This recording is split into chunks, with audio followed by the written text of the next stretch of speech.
तप का उल्टा हो जाएगा। तप का उल्टा हो गया पत, पत माने पतन, फिर पतन होने लगता है। इसलिए तप जरूरी है कि तप बल सब जग रचई विदाता। तप बल विष्णु सकल जग त्राता। तप बल शंभु करई संगारा। तप बल शंभु तप बल शंभु करई संगारा। तप बल शंभु करे संगारा। तप बल शेष रई मई भारा। तप बल शेष मरे महे भारा। तप बल शेष रई मई भारा। तप बल शेष करई बल भारा। तप बल सब जग रचई विधाता। तप बल सब जग रचई विधाता।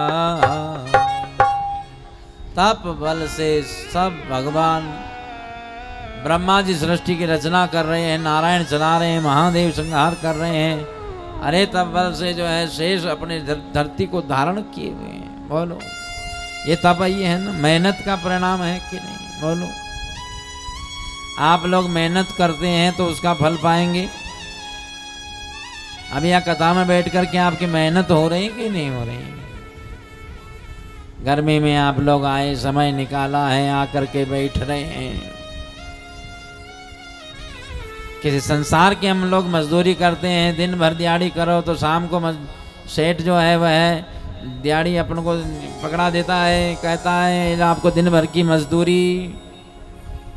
तो जब संसार के जो है संसार भी आपके मेहनत को नहीं रखता है तो भगवान कैसे रखेंगे?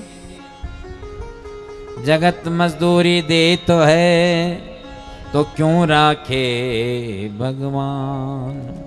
आप यहाँ कथा सुन रहे हैं तो ये व्यर्थ नहीं जाने वाला है। इस कथा सुनने से आपके मनोभावना मनोकामना पूर्ण हो जाएगी। जो आप मन में इच्छा करके कथा सुनोगे तो वह आपकी पूरी हो जाएगी। पर हम ऐसा इसलिए नहीं कहते हैं कि सकाम कर्म शास्त्र सही नहीं बताता है। निष्काम कर्म करने का फल बहुत भारी होता है। भगवान गीता जी में कहते हैं नेहा विकर्म नाशोस्ति प्रत्यवायो न विद्यते स्वल्पमप्यस्य धर्मस्य त्रायते महतो भया।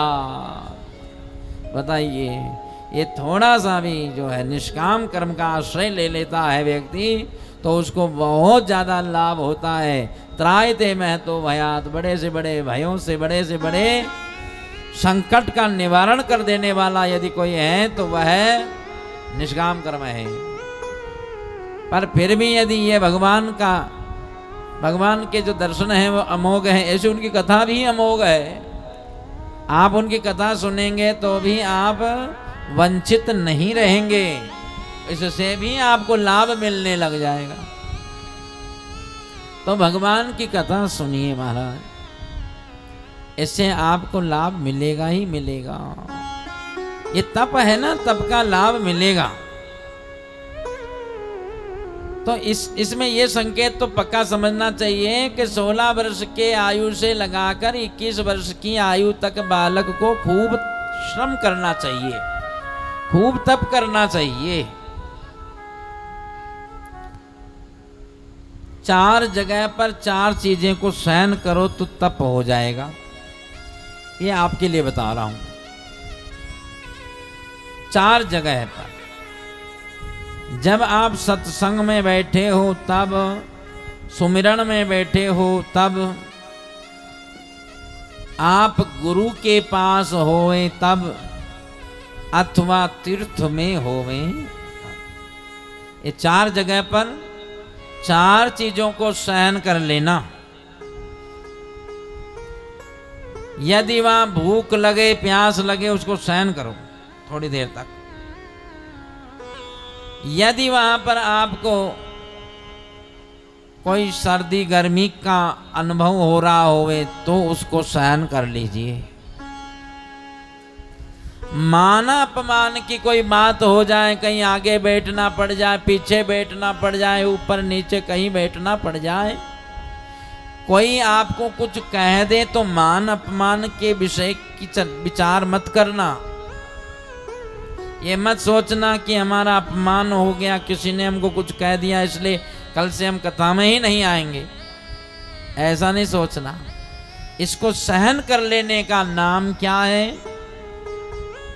ये तप हो गया, तितिक्षा हो गई और हानि लाभ है। ये चार चीजें हो गई, भूख प्यास, सर्दी गर्मी, मान अपमान, हानि लाभ। ये चारों जगह पर सहन करने का नाम क्या है? आगमा नित्पायनो नित्याम ताम तितिक्षस्व भारत। हे भारत, हे अर्जुन, ये आगमा पाइन है। आगमा पाइन मतलब आने जाने वाले। आगमा पाइन संस्कृत में कहते हैं मेहमान को। किसको कहते हैं? मेहमान। मेहमान होता है वह आगमा पाइन होता है, आने जाने वाला। आप कौन है? आप रहने वाले हैं। आप लोग रहने वाले हो। मेहमान आने जाने वाला है, इसलिए उसको क्या कहते हैं? आगमा पाइन। संस्कृत में मेहमान को कहा। और यहाँ तात्पर्यार्थ ये है कि ये सुख दुख हानि लाभ मान अपमान यश अपयश आदि सभी द्वंद्व क्या है? आगमा पाइन है। ये आएंगे और जाएंगे, जाएंगे फिर आएंगे, ऐसा नहीं है। ये तो सब चलता रहेगा, इसलिए इसमें उलझना नहीं। दुख आ गया तो हम हाय हाय हाय हाय करने लग जाते हैं। संत कहते हैं हाय हाय मत करो, हरि हरि कहो। हरि हरि कहो तो दुख चला जाएगा, हाय हाय कहेंगे दुख आ जाएगा। तो इसलिए आप हरि हरि कहो। ये आने जाने वाला है, इसलिए इसको ताम तितिक्षस्व भारत, इसलिए इसको सहन कर लेना। ये तपस्या हो जाएगी आपकी। इन चार जगह पर ये चार चीजें सहन कर लिया, तपस्या हो गई, ये तप हो गया। तो ऐसा तप हमारे जीवन में जब हो, तप किया श्री ब्रह्मा जी ने, नारायण प्रकट हो गए। भगवान नारायण आकर के ब्रह्मा जी से बोले, ब्रह्मा जी सृष्टि बढ़ाओ। ब्रह्मा जी के जरूर करेंगे न प्रभु, पर एक शर्त है, ये सृष्टि बना करके कहीं इसी में फंस न जाऊं। झमेला है, प्रपंच है, सृष्टि बनाते। अरे मकान हमने ताना बुना करके और अपना एक संसार बनाया और उसी में फंस गए। बड़ी गजब की बात है, अब छूट ही नहीं पा रहे हैं। पहले हमें कोई पकड़ता नहीं था, अब हमें संसार ने पकड़ रखा है। दो दोस्त जो है वह नदी में नहाने लगे। देखा कुछ दूर पे काला काला सा कुछ बहता हुआ जा रहा था, तो एक ने कहा कि बड़ा कंबल लगता है, कंबल है तो ये कंबल को मैं निकाल लाऊं। तो दूसरा तैरता तैरता गया और जाके कंबल को पकड़ा। अब ये इधर से दूसरा दोस्त कह रहा है कि तुम कंबल पकड़ लिए तो लेकर बाहर क्यों नहीं आते हो? उसने कहा कि कंबल को मैंने नहीं पकड़ा, कंबल ने मुझे पकड़ लिया है, क्योंकि ये तो भालू था, बह रहा था। और भालू बहता जा रहा, कंबल की जैसे लगा। अब उसने पकड़ लिया उसको। ये गति हम लोगों की है, संसार ने हमको पकड़ लेना फिर तो ये छोड़ता नहीं है, फिर बड़ा छूटना कठिन हो जाता है।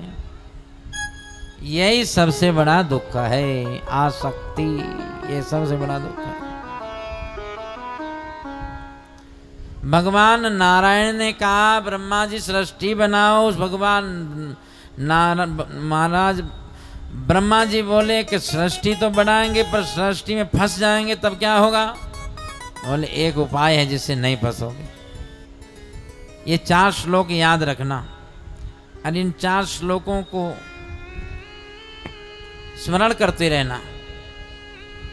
भगवान नारायण सुना रहे हैं, अहमेवासमेवाग्रे नान्ययत् सदसत्परं पश्चादहं यदेतच्च यो वशिषेत सोऽस्म्यहम् ऋते अर्थयत् प्रतीत न प्रतीचात्मनि तद्विद्यादात्मनो मायां यथा भासो यथा तमो यथा मह्यान्ति भूतानि भूतेषु चावचनेष्वनु प्रविष्टान्यप्रविष्टानि तथा तेषु न तेष्वहम् एतावदेव जिज्ञासं तत्त्वजिज्ञासुनात्मना अन्वयवेतिरेकाभ्यां यस्यात् सर्वत्र सर्वदा। ये 4 श्लोक है। भगवान कह रहे हैं कि ब्रह्मा जी, इस सृष्टि के आदि में भी मैं ही हूँ और सृष्टि के बाद भी मैं ही रहने वाला हूँ, और बीच में जो दिख रहा है ये भी मेरा ही स्वरूप है। अव्यक्त निधनानेव व्यक्तमध्यानि भारत। अव्यक्त रूप से भगवान पहले और बाद में भी अव्यक्त हो जाने वाले हैं। ये व्यक्त स्वरूप जो दिख रहा है ये भी भगवान ही का रूप है। ये बात समझ में आ जाए कि सब भगवान ही है, सब परमात्मा ही है। सर्व खल्विदम ब्रह्म, ये बात समझ में आ जाए कि वह ब्रह्म तत्व की हमको समझ लग जाए। अब महाराज हम उस ब्रह्म तत्व, तो ये है व्यक्त जो दिख रहा है तो ब्रह्म ही है, पर हमें क्यों नहीं दिख रहा है? बोले इसलिए नहीं दिख रहा क्योंकि माया ने पर्दा कर दिया महाराज।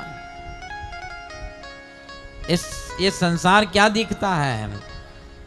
क्या दिखता है? मैं अरु मोर तोर तुझ माया, ये माया ही तो है। बस यहाँ मेरा तेरा राग द्वेषात्मक रूप से संसार हमको नजर आ रहा है, तो ये माया का स्वरूप है महाराज। गो गोचर जय लग जाई सो सब माया जान हो भाई।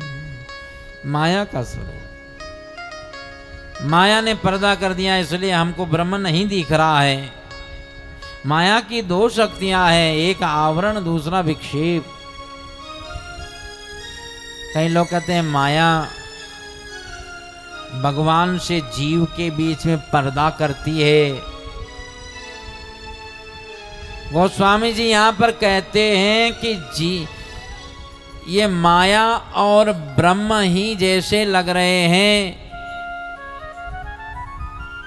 जब हमारे भगवान राघवेंद्र श्री जानकी जी लक्ष्मण जी वन में जा रहे हैं, कैसे लग रहे हैं?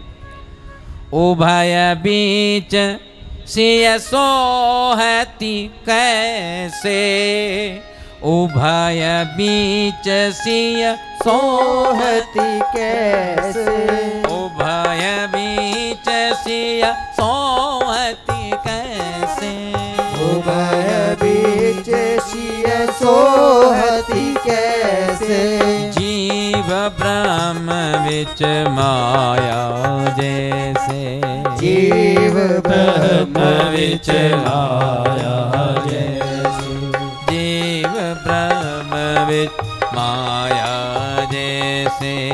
जीव ब्रह्म विच माया जैसे। जीव और ब्रह्म के बीच में जैसे माया है, ऐसे ही जानकी जी जो है राम और लक्ष्मण के बीच में सुशोभित हो रही है। अब आप कहते हैं कि माया पर्दा है जीव और ब्रह्म के बीच में, तो क्या सीता जी ने पर्दा कर दिया क्या? बोले नहीं नहीं, माया के दो रूप है, एक शुद्ध है और एक अशुद्ध माया है। शुद्ध माया कभी भी भगवान और जीव के बीच में पर्दा नहीं करती है, ये शुद्ध माया है। और शुद्ध माया क्या करती है? वह भगवान की पतिव्रता है, इसलिए भगवान के पीछे पीछे चलती है, तो देखती है कि कहीं भगवान के चरण चिन्हों पर हमारा पांव न पड़ जाए। इसलिए श्री जानकी जी थोड़ा पृथक होकर के चल रही है।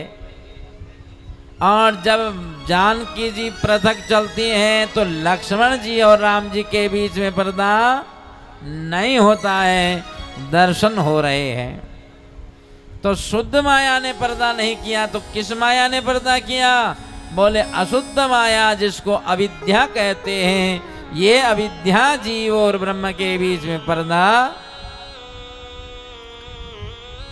और केवल पर्दा नहीं करती हैं, इसकी दो शक्तियां हैं। एक शक्ति जिसमें आवरण कर दिया, दूसरी शक्ति में ब्रह्म को जगत दिखा दिया। यथा मय्यांति भूतानि भूतेषु च वचनेष्वनु परवेष्टानि अप्रविष्टानि तथा तेषु न तेष्वहम्। अब हमें क्या दिख रहा है? ये संसार दिख रहा है, जगत दिख रहा है जगतपति, परंतु दिख क्या रहा है? जगत दिख रहा है। इसलिए जगत संसार दिख रहा है, यहाँ अपना पराया दिख रहा है, यहाँ पर कोई जड़ चेतन दिख रहा है। ऐसा हमारा संसार दिखने लगा। परविष्ठान अप्रविष्ठानि, वहाँ प्रविष्ट अप्रविष्ट रूप से भगवान, इसमें प्रवेश भी है, इस संसार में भी भगवान है और इसके अलावा भी भगवान है। ऐसा नहीं कि इसी यही है, यही मात्र नहीं है, इसके अलावा भी बहुत कुछ है। तो क्या वह परमात्मा का अनुभव हम कर सकते हैं? बोलो, करना चाहते हो कि नहीं? अरे माताओं सुनो, आप सभी उस परमात्म तत्व का अनुभव करना चाहते हैं कि नहीं? तो उसका अनुभव कीजिए। यहाँ पर भगवान नारायण ने चतुर्श्लोक में कहा, एतावदेव जिज्ञासं तत्व जिज्ञासुनात्मनः अन्वय व्यतिरेकाभ्याम यस्यात् सर्वत्र सर्वदा। जैसे मिट्टी का घड़ा मिट्टी से पैदा हुआ, मिट्टी से पैदा होने पर उस मिट्टी के भीतर घड़ा व्यतिरेक रूप से है, मिट्टी घड़े में अन्वय रूप से है। ऐसे ही परमात्मा में जीव व्यतिरेक रूप से होता है और जीव जीव में परमात्मा अन्वय रूप से विराजमान है। जैसे माला के हर मनके में सूत जैसे धागा होता है, ऐसे ही भगवान भी हर एक जीव में अनुसूत रूप से विराजमान है। आत्म तत्व से के रूप में सबके भीतर विराजमान। तो आत्म तत्व का अनुभव हो जाए। वेद की भगवती श्रुति कहती है कि इस आत्मा में उस परमात्मा में कोई भेद नहीं है। अयम आत्मा ब्रह्म। जैसे सोने में और सोने के गहने में भेद नहीं है, ऐसे ही आत्मा में, जीव में, उस ब्रह्म में भेद नहीं है। उपाधिगत भेद मात्र है, परंतु वास्तव में दोनों तत्वतः एक ही है। तो महाराज इस 4 श्लोकों से ब्रह्मा जी को ज्ञान हो गया। ब्रह्मा जी सृष्टि का निर्माण कर रहे हैं तृतीय स्कंद के अंदर जो है, जिसको सर्ग स्कंद कहते हैं, इस सर्ग स्कंद में पहले असुर सर्ग आया और फिर देव सर्ग। इस असुर सर्ग में पहले 1 से 19वें अध्याय तक जहाँ हिरण्याक्ष का वध है, और फिर इसके पश्चात 20 से 33वें अध्याय तक कर्दम देवहूति का विवाह, कपिल गीता आदि का वर्णन। सुनिए, बड़े भाव से आनंद के साथ श्रवण कीजिए कि हमारे जो भगवान हैं, उनके आदेश से श्री ब्रह्मा जी ने सृष्टि की रचना करना आरंभ किया। पर एक बात सदा ध्यान रखना, जन्माद्यस्य यतो अन्वयादितरतश्चार्ते स्वभिज्ञ स्वराट, आरंभ ही में बता दिया। ये सब अलग अलग नहीं है। ऐसा नहीं कि ब्रह्मा जी सृष्टि रच रहे हैं तो ब्रह्मा जी अलग हो गए। नहीं, अभी आपने सुना ना कि नारायण से ही ब्रह्मा जी पैदा हुए। और अब हम कह दें कि तेने ब्रह्म हृदयाय आदि कवि, ब्रह्मा जी कोई सृष्टि रचना कर रहे हैं तो उनका शक्ति प्रताप थोड़े ही है कि वही सृष्टि रचना कर रहे हैं, वो करवा रहे हैं। कराने वाला सूत्रधार वह अलग है। हम सब लोग कठपुतलियां ही है महाराज। जैसे सूत्रधार अपनी उंगली में सूत्र बांध करके कठपुतली को नचा देता है, ऐसे ही वह सूत्रधार श्री परमात्मा श्री गोविंद अपने सूत्र के द्वारा समस्त जीव को सबको नचा रहा है, चाहे जैसे करवा रहा। ब्रह्मा जी भी उन्हीं के निर्देश पर सृष्टि की रचना कर रहे हैं। तो पहले 10 मानस पुत्रों को पैदा किया, सृष्टि आगे नहीं बढ़ी। तब तो महाराज इन्होंने प्रथम जोड़ा मनु शत्रुपा का बनाया। मनु महाराज और शत्रुपा दोनों प्रकट हो गए। तब कहा कि आप कहते हैं कि सृष्टि बढ़ाओ, सृष्टि कहाँ बढ़ाए, धरती है नहीं। धरती कहाँ गई, बोले देते लोग ले गए पाताल में। देखो कथा आप लोगों ने सुनी है, इसलिए हम आपको इसका भाव अर्थ बता रहे हैं कि जब ये देते लोग कौन ले गए, बोले देते लोग। कौन देते लोग हैं ये?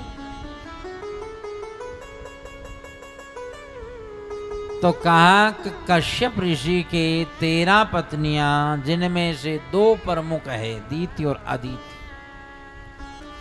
भाव सुनिए, कश्यप का अर्थ क्या है? क जमा पश्य।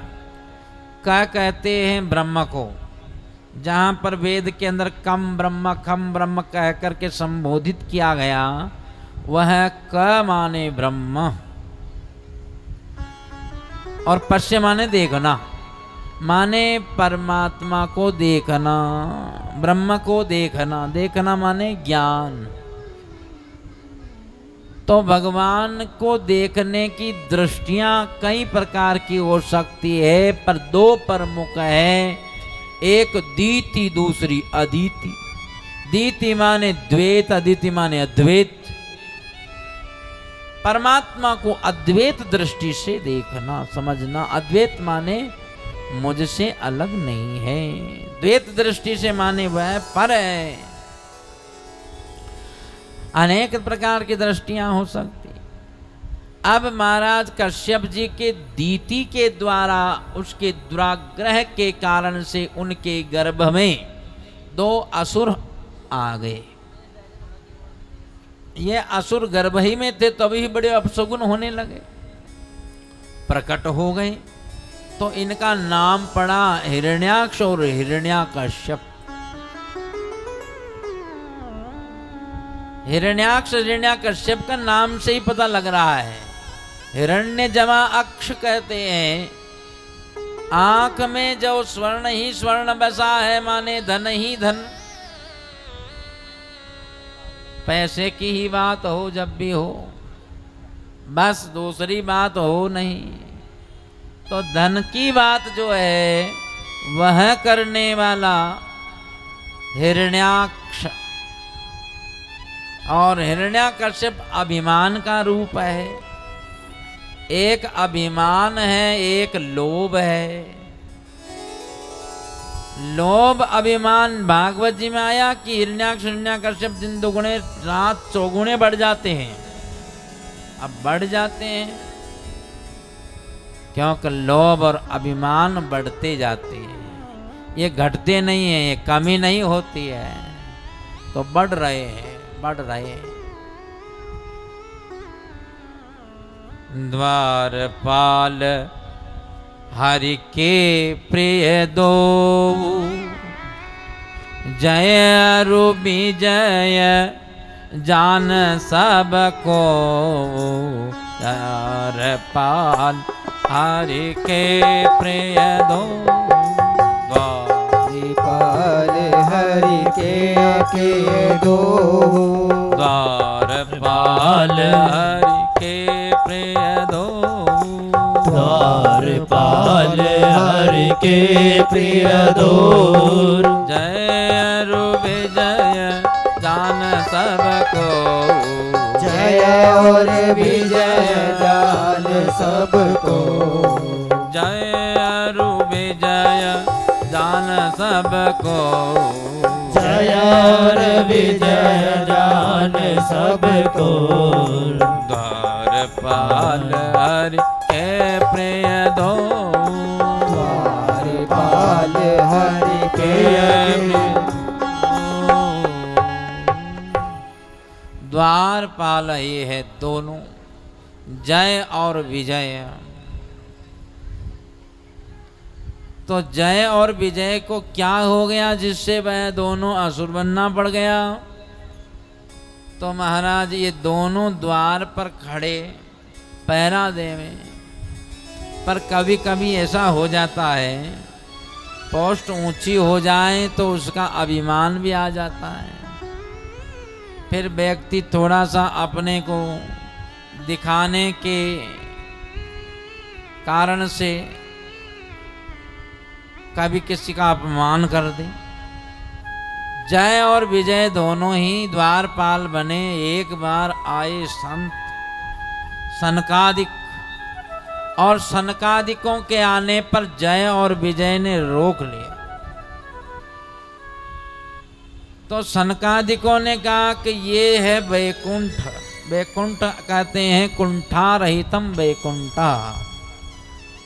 तो वैकुंठ में तुम्हारे भीतर कुंठा कैसे आई? राग द्वेष कैसे हो गया? ईर्ष्या कैसे हो गई?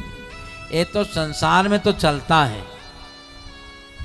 अब संसार में मान लो कोई किसी का पिए होवे, मुख्यमंत्री का पिए, प्रधानमंत्री का पिए, तो उनकी जो चलती है वो प्रधानमंत्री से कम नहीं चलती है। हमें तो लगता है कि उनसे ज़्यादा ही चलती होगी। तो ऐसे जो बन जाएं तो अब उनको लगा कि ये आ गए, क्यों आए हैं, तो रोक दिया। उनके भीतर यहाँ पर कुंठा हो सकती है, पर भगवान के दरबार में ऐसी कुंठा हो जाए ये ठीक नहीं है। अच्छा, ये वैकुंठ ही है, सत्संग भी ऐसा। सत्संग के भीतर भी कुंठा होए ठीक नहीं है। सत्संग में भी सब बराबर है, सबको प्रेम से बुलाइए, सबको प्रेम से बिठाइए। अब यहाँ पर भी ऐसे हो जाए, कुंठा आ जाए, राग द्वेष आ जाए, ईर्ष्यापन आ जाए, तो गड़बड़ हो जाएगी कि नहीं? तो वैकुंठ तो कुंठा रहित ही होना चाहिए, और इनमें ऐसी कुंठा आ गई कि मुंह देखकर तिलक करें जैसी प्रथा आ जाए, तब तो महाराज श्राप दे दिया, जाओ जाओ तुम यहाँ रहने लायक ही नहीं हो, मृत्युलोक में जाओ। वहीं होता है ऐसी मुंह देखकर तिलक करने की प्रथा, वहाँ है, वहीं जाओ। अब ये घबराए। उसी समय में भगवान वहाँ प्रकट हो गए। कहे ऋषियों, आपने ठीक कहा। आप इनको कहा कि ये मृत्युलोक में जाएं, देखो अज्ञानी व्यक्ति को यदि कोई अपराध हो जाए उससे तो उसको सजा दें तो भले ही थोड़ी सजा दी जाती है, पर ज्ञानवान को सजा, ज्ञानवान अगर कोई गलती कर दे तो उसको सजा ज्यादा मिलती है।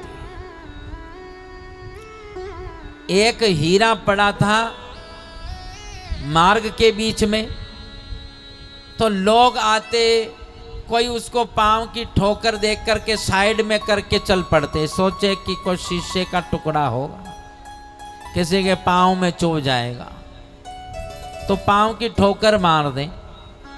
जो आए सोई, कोई पांव की ठोकर मार के उधर से इधर कर दें, कोई आए सो इधर से उधर कर दें।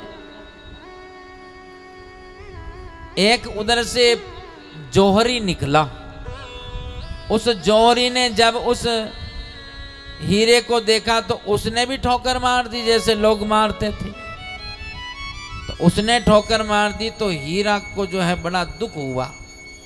हीरा अपनी भाषा में बोला कि ये लोग मुझे ठोकर मारी, उसका मुझे कोई दुख नहीं है। जौहरी ने कहा कि लोग तो तुम्हें ठोकर मार ही रहे थे, तो तुमने उस समय तो गुस्सा नहीं हुआ, दुखी नहीं हुआ, और मैंने क्या ठोकर मार दी कि तुम भी गुस्सा हो गए, दुखी हो गए।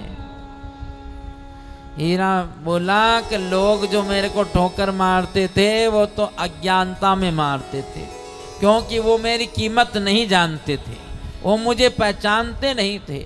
सो कह दिया, कर दिया, हो गया। परंतु तुम तो जौहरी हो, जानते हो, और तुम जान समझ कर, जान बूझ करके फिर ठोकर मारी, इसलिए हमें बड़ा इस बात का मलाल है, दुख है, कष्ट है। ऐसे हम लोग, ज्ञानी व्यक्ति, अज्ञानी व्यक्ति अपराध करे तो उसको ज्यादा दंड मिले ऐसी बात नहीं, परंतु ज्ञानी व्यक्ति अपराध कर दे, भगवान बोले इन्होंने अपराध किया इसलिए ये है, एक बार नहीं, इनको 3 गुना सजा मिलेगी, 3 बार ये जाएंगे, जन्म लेवेंगे। और सेवक अपराध करें तो उसका सजा सेवक को मिले ऐसी बात नहीं, स्वामी को भी मिलेगी, हम इसके स्वामी हैं। सेवक का अपराध स्वामी का अपराध होता है। यदि कोई शिष्य अपराध करे तो उसका भुगतान गुरु को भी भुगतना पड़ता है, क्योंकि गुरु उसका जिम्मेदारी ले लिया। भगवान कहेंगे गुरु से कि तूने क्यों नहीं समझाया। जब भेंट लेने की बात हो तब तो भेंट ले लिया, दक्षिणा ले लिया, और जब समझाने की बात आई तो समझाया नहीं, तो समझाना पड़ेगा कि नहीं।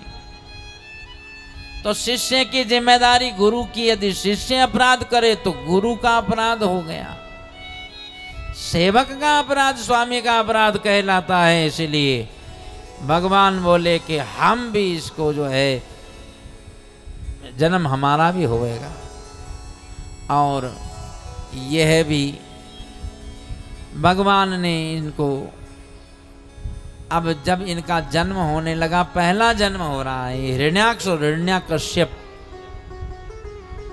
दोनों बन करके आए।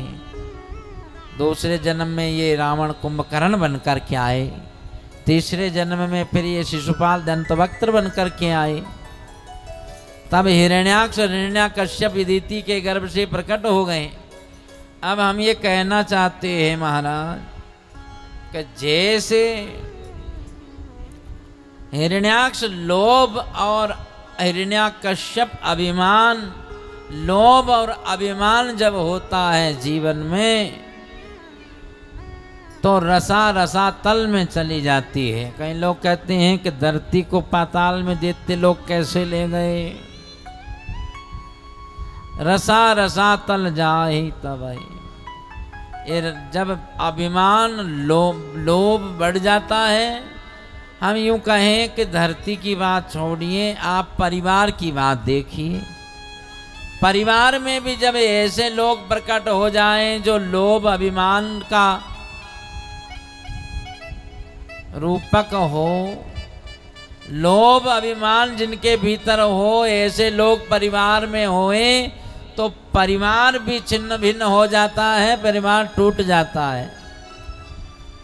पहले लोभ और अभिमान कम था तो 7-7, 10-10 भाई बहन भी जो है एक परिवार में रह लेते थे, एक चूल्हे पर रोटी खा लेते थे, आराम से रहना होता था, कभी कोई झगड़ा झंझट नहीं होता था। पर जब लोभ और अभिमान बढ़ गया तो परिवार की ये व्यवस्थाएं छिन्न भिन्न हो गई, परिवार टूट गए। अब तो हम और बड़ा चीज़ों का अनुभव करते हैं। अब तो ऐसी चीज़ें हो रही हैं कि लोग अपने हाथों से अपने पाँव पे कुल्हाड़ी मार रहे हैं। सनातन धर्मी सब हिंदू लोग जो है वह अपने हाथों से अपना ही गला घोट रहे हैं। लोग जो है वह कहते हैं कि भाई हम ही पहला बच्चा अभी नहीं, और दूसरा बच्चा जल्दी नहीं, तीसरा बच्चा तो कभी नहीं। एक समय ऐसा आएगा कि बच्चे होना ही बंद हो जाएंगे। बोलो, अभी बाहर के देशों के अंदर ऐसा हो गया, और पंजाब में तो हम विशेष करके देख रहे हैं। पंजाब की धरती पर एक बेटा एक बच्चा होवे, बस उसके बाद विचार नहीं करते हैं कि भाई और संतान हो भी कि नहीं हो, एक बच्चा होता है। और एक को पढ़ाएं लिखाएं, उसके बाद में एक ही बच्चा कहता है कि हम तो बाहर विदेश में जाएंगे। बाहर जाकर के वह यहाँ से वीज़ा लगा लेते हैं, बाहर की कंट्रियों में चले जाते हैं, और यहाँ पर बूढ़े माँ बाप अकेले रह जाते हैं। कभी कभी उनको बुलाते हैं, अब ये यहाँ के धरती पर रहे हैं, यहाँ का संस्कार है, इसलिए वहाँ मन लगता नहीं, वापस दौड़ करके यहाँ आते हैं। अब यहाँ पर वो लोग रहते नहीं, ये लोग वहाँ रहते नहीं। बाद में ऐसा होता है कि ये दोनों, मुझे कहीं लोग मिलते हैं महाराज, बुरा मत मानना, कहीं लोग हमें ऐसे मिलते हैं, वो जो बात कहते हैं तो हम लोग सोच में पड़ जाते हैं कि ये कैसी विकट समस्या पैदा हो रही है। एक व्यक्ति हमको मिले, वो कहने लगे हमारा एक बेटा है बाहर सेटल हो गया। मैंने कहा बहुत अच्छी बात है, आपने क्या सोचा? बोले हम सोचे हैं कि हम तो दोनों पति पत्नी हैं, यहाँ घर में हम दोनों ही रहते हैं, अभी तक तो हम दोनों हैं, तब तक तो ठीक है, जब हमारे में से एक चला जाएगा तब बात गड़बड़ हो जाएगी। फिर हमने सोच रखा है कि हम वृद्धाश्रम में चले जाएं। अब ये स्थिति है, तो ये स्थिति अच्छी है क्या? हम अपने हाथों से अपना गला घोट रहे हैं कि नहीं? अपना ही परिवार खत्म कर रहे हैं। अरे परिवार से ही समाज बनता है, समाज से राष्ट्र बनता है। जब सनातनी परिवार ही खत्म हो जाएंगे तब समाज ही खत्म हो जाएगा, एक दिन हिंदू राष्ट्र का सपना ही खत्म हो जाएगा। तो ये चीज समझने वाली है कि नहीं? अगर इस बात को समझने में देर कर दी तो बहुत ज़्यादा दुष्परिणाम भुगतना पड़ेगा। इसलिए हर एक हिंदू के कम से कम 5 बच्चे होने चाहिए। हम लोग जो है अपने परिवार को खत्म कर रहे हैं। एक लड़का हुआ तो आगे सारे रिश्ते खत्म हो जाते हैं। तो रिश्ते होने चाहिए कि नहीं सब? अरे चाचा चाची, मामा मामी, बुआ फूफा, जितने भी सब होते हैं रिश्ते, मासा मौसा जी सभी होते हैं। सब रिश्ते होने चाहिए, तभी होंगे जब आपका परिवार पूरा होगा। तब हर एक परिवार में 5 संतानें होगी, तब जाकर के रिश्ते पूरे होते हैं। और यदि आप सोचो कि हम एक ही संतान होवें तो ये रिश्ते अपने आप खुद ब खुद मर जाएंगे। आपको खत्म करने की जरूरत नहीं, आपके समाज को खत्म करने की नहीं, आप स्वयं ही अपने समाज को खत्म कर लेंगे। इसलिए बात समझने की है। हिरण्याक्ष जो है और हिरण्याकश्यप लोभ अभिमान ऐसे हुए कि हमारे समाज में हमारे परिवार समाप्त हो गए, और परिवार समाप्त हो, समाज में हमारे परिवार समाप्त हो गए, और परिवार समाप्त होने माने सृष्टि रसातल में चली गई। अब इस सृष्टि को बचाना हो तो क्या उपाय करें? ब्रह्मा जी के पास देवता लोग चले गए। ब्रह्मा जी ने देखा उनके नासिका से एक बारह शिशु प्रकट हो गया। देखते ही देखते भगवान नारायण का अवतार बारह प्रकट हो करके महाराज धरा का उद्धार करने के लिए सामने आए। बोले बारह भगवान की जय हो। अब भगवान बारह नारायण जाकर धरती को डाढ़ों पर उठा करके लाए। आप लोगों ने चित्र देखा होगा। पीछे पीछे हिरण्याक्ष दौड़ा आया। हिरण्याक्ष और बारह में बड़ा भयंकर युद्ध हुआ, और भगवान नारायण ने बारह नारायण ने इस हिरण्याक्ष को समाप्त कर दिया, इसकी जीवन लीला को समाप्त कर दिया। अर्थ ये है कि यदि हिरण्याक्ष रूपी लोभ को खत्म करना है तो बारह को लाना ही पड़ता है। बारह का अर्थ होता है श्रेष्ठ दिवस, अच्छा दिन हमारे जीवन में आ जाए। अच्छा दिन कौन सा है? अच्छा दिन वही है बंधुओं जिस दिन हमारे से कोई अच्छा कार्य हो जाए, शुभ कार्य हो जाए, पुण्य कार्य हो जाए। स्वार्थमय जो जीवन है, स्वार्थमय जो गया समय है वह अपना नहीं है। परमार्थ में लगा जो समय है वह अपना, परमार्थ में लगा हुआ धन अपना कहलाता है। जो दिन जाए धर्म के लेके, सो धन आसी गिनती में, सौ दिन आसी गिनती में। जो दिन जाए धर्म के लेखे, सौ दिन आसी गिनती में। सो दिन आशी गिनती में। सौ दिन आसी गिनती में। सो दिन आशी जिंदगी में। सौ दिन आसी गिनती में। सो दिन आशी गिनती में। जो दिन जाय धर्म के लेखे, जो दिन जाए धर्म के लेखे। जो धन जाय धर्म के लेखे, जो धन जाए धर्म के लेखे। जो ज़्यादा से ज़्यादा कोशिश करना चाहिए कि हमारा सहयोग उनको प्राप्त हो गए। और ऐसी संस्था है जो आपके सामने परमार्थ के कार्य कर रही है, तो आप सब लोग उनका सहयोग करते ही होंगे और अधिक से अधिक करें, ऐसी हमारी शुभेच्छा है। और आप इतना सुंदर मंदिर बनाया है इस क्षेत्र में, ये मंदिर क्षेत्र वासियों के लिए ही है, आप सब लोगों के लिए है। तो आप सब लोग इस मंदिर में जितना अधिक आप लोग सहयोग करेंगे उतना अच्छा है। ये पुण्य कर्म ही, ये जो धर्म में लगा हुआ धन, धर्म में लगा हुआ अर्थ ही अर्थ होता है। अरे बाकी तो अनर्थों का मूल ही होता है ना। और वही समय हमारा है जो समय भगवान में लग जाए, परमार्थ में लग जाए। ये 7 दिन भगवान ने दिए, अब तो आज तीसरा दिन है।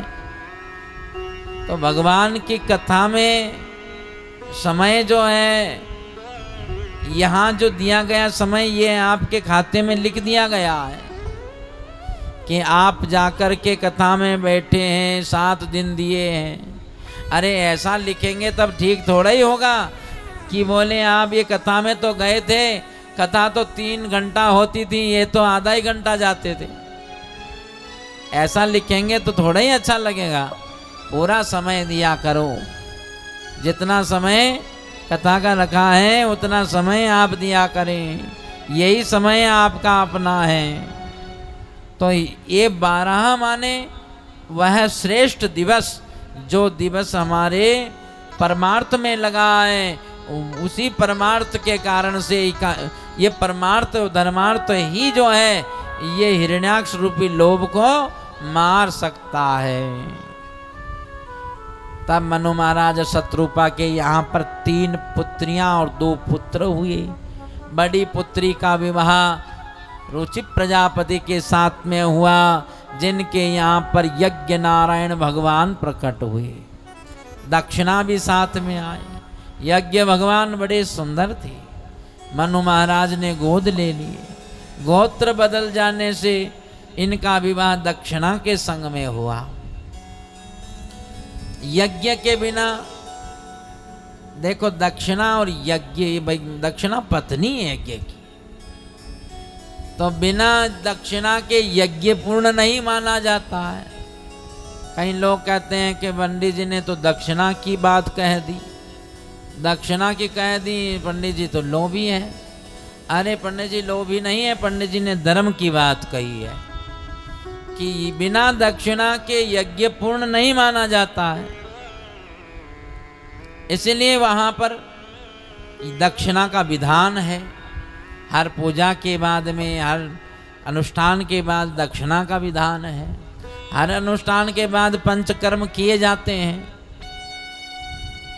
दशांश यज्ञ किया जाता, दशांश तर्पण, दशांश मार्जन, दशांश भोजन, दशांश दक्षिणा। अब आप ये देखिए कि जैसे आप अपने घर में जोड़ी का चुनाव करते हैं कि हमारा जो बेटा है वह तो 6 फीट का है, तो बहू भी लगभग उसके 5 सवा 5 फीट तक की तो बहू कम से कम आवे।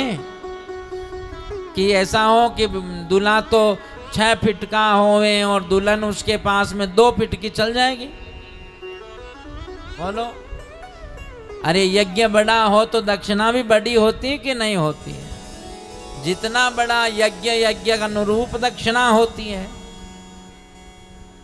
तो यहाँ यज्ञ और दक्षिणा यह तो धर्म है महाराज, इसमें कोई गड़बड़ बात नहीं है।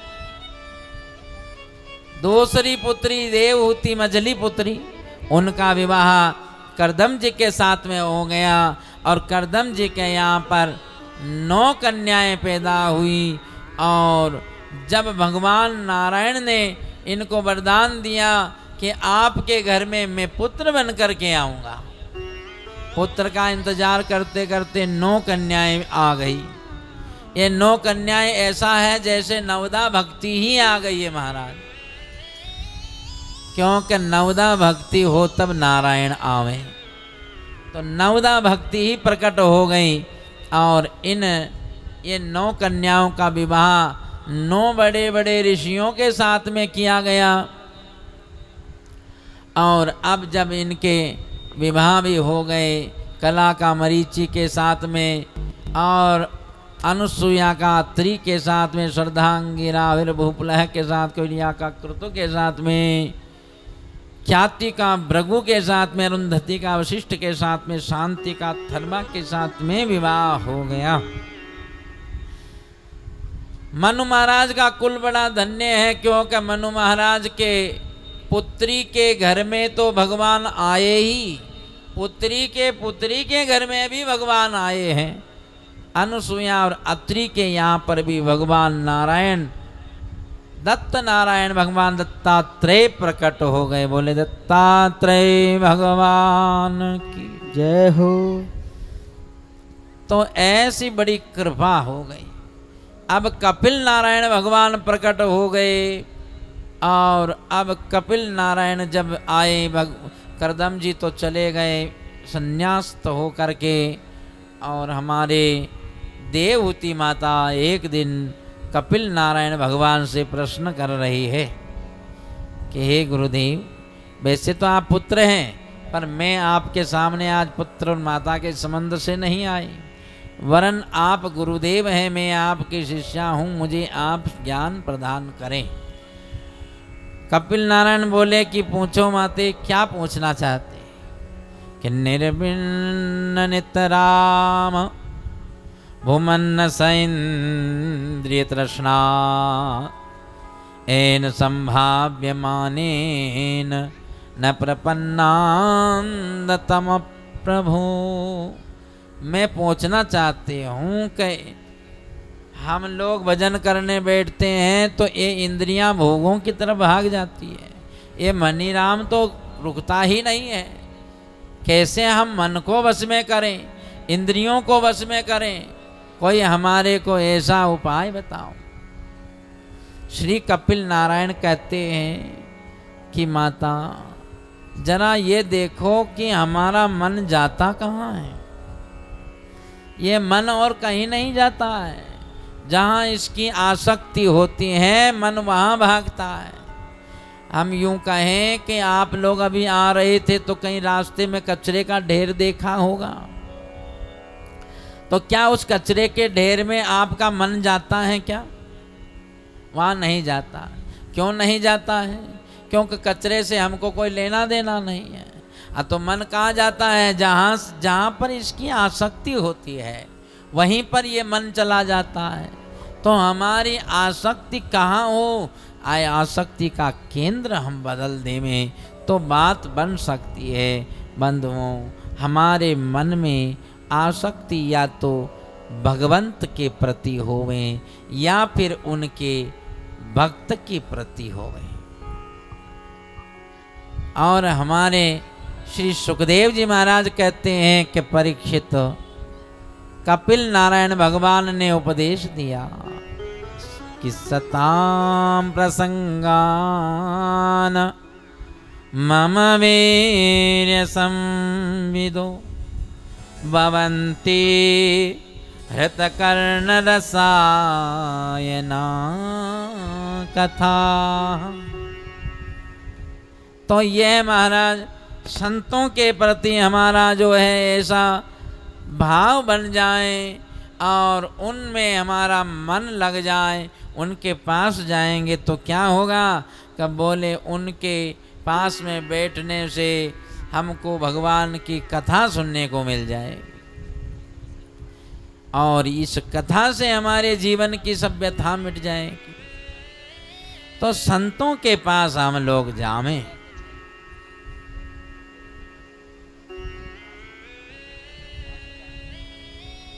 संत का संग करें कि संत सगे के गुरु सगे, अंत समय में राम परशुराम या जीव को तीन ठोर विश्राम।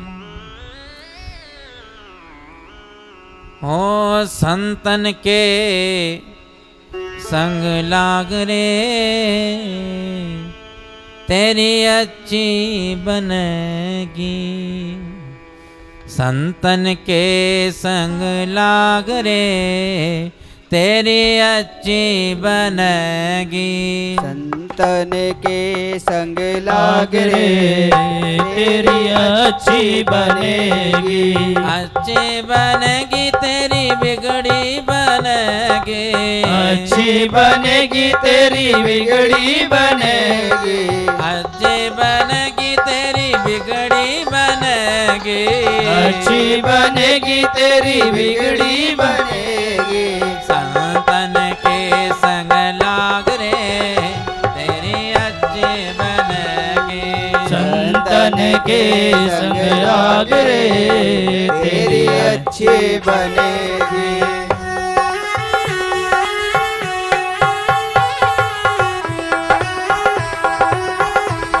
हरि हरि बोल।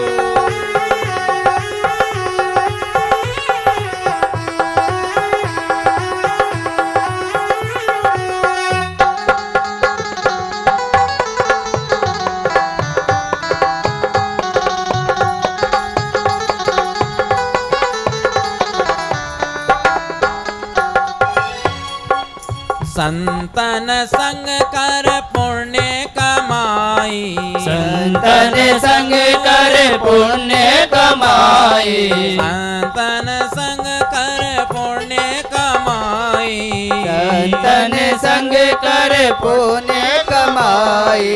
राम चरण अनुराग रे तेरी अच्छी बनेगी। राम चरण अनुराग रे तेरी अच्छी बनेगी। संतन के संग लाग रे तेरी अच्छी बनेगी। संतन के संग लाग रे तेरी अच्छी बनेगी।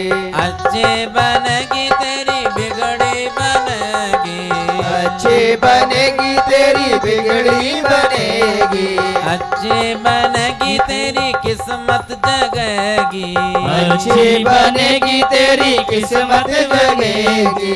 हो ये बड़ो, हो ये बड़ो, जय हो। हो ये बड़ो तेरो भाग रे तेरी अच्छी बनेगी। ओए बड़ो तेरो भाग रे तेरी अच्छी बनेगी। संतन के संग लाग रे जय हो। तेरी अच्छी बनेगी। संतन के संग लाग रे तेरी अच्छी बनेगी।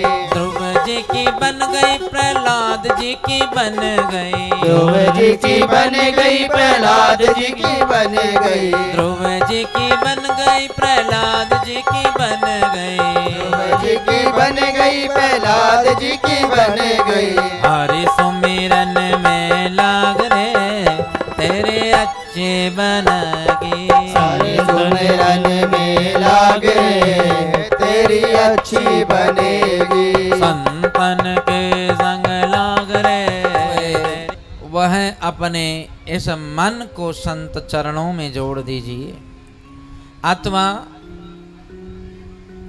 यह जो साधन करने वाला है उनका मन भी वश में हो जाता है कि अहिंसारो सत्यमस्तेयम यावदर्थ परिग्रह ब्रह्मचर्य तपा शौचम अर्चनम। यह अष्टांग योग के विषय में भगवान कपिल नारायण कहते हैं कि अहिंसा सत्य अस्तेयम माने चोरी नहीं करना, अप्रग्रह की भावना, ब्रह्मचर्य तप शौच, स्वाध्याय और भगवान का अर्चन, अनेक प्रकार के साधन यहाँ पर कहे हैं। उनके द्वारा भी मन वश में हो जाता है। पुनः एक बात श्री कपिल नारायण भगवान कहते हैं कि माता सबसे बढ़िया सरल साधन है वह है भक्ति, भक्ति मार्ग। और भक्ति में एक ही बात का विचार करना चाहिए कि किस प्रकार से हम निष्काम निश्चल निष्कपट रूप से भगवान के श्री चरणों में प्रीति कर सकें। यथा गोपिका नाम निज सुख दुख हेतु गोपी ना करे विचार, कृष्ण सुख हेतु करे गोपीहार व्यवहार। केवल कृष्ण सुख के लिए तत्सुख सुखित्वम की भावना से जहाँ पर मेरे प्रियतम प्रभु सुखी हो जाएं, इस भावना से जो कोई भक्ति करें, ऐसी भक्ति महाराज हो जाए गोपियों की ऐसी भक्ति थी महाराज। बंधुओं, कपिल नारायण ने जो उपदेश किया इसको कहते हैं कपिल गीता। कपिल गीता का उपदेश देकर